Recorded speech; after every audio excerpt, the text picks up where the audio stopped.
अरे का हो सखी? बोला ये सखी। बड़ा खुश नजर आवत हो। अरे सखी खुश नजर ना आई हो, हमार भतार ते बहुत रंगीला मिल गल बा। अच्छा सुना सुनावा। हे मिला लय सखी, ओ मिला लय सखी, मर जवानी जोगे दूल्हा मिला लय सखी। अच्छा आए सखी।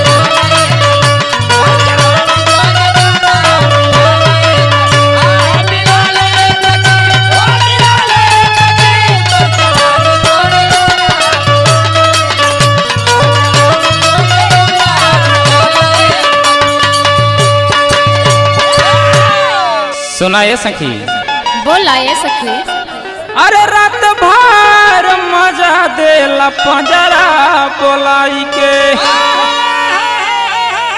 अरे देहिया से देहिया योरोठवा सटाई के।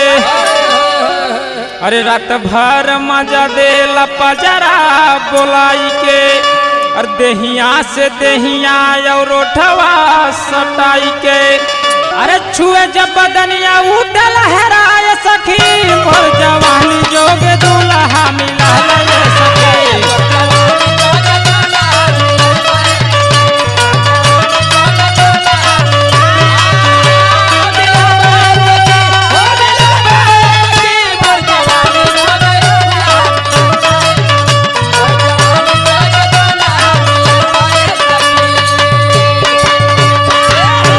सुनत हो ये सखी? हाँ हो। अरे रात भर एकदम परेशान कर देला। अच्छा सुना कैसे? सुनावा। अरे कहियो सवेरे जवा हम सूत जाई, अरे गोदी अंगुरिया से देला जगाई।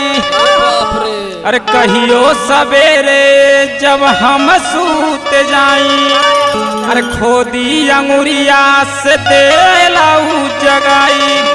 अरे अखिया कहे चुरावे नजरवा सखी, मोर जवानी जोगे दूल्हा मिला लय सखी। ओहो ई बात बा।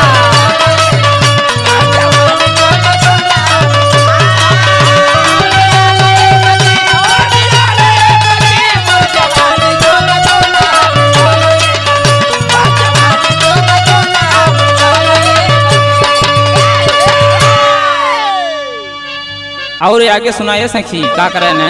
सुनावा ये सखी। अपने सैया का हाल तुम्हें बताई। बतावा।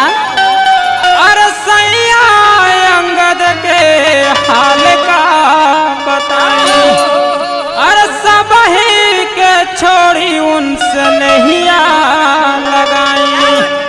अरे सैया अंगद के हाल का बताई, और सब ही के छोड़ उनसे नहीं लगाई। अरे सैले सपारे मोर सिंगरवा ये सखी।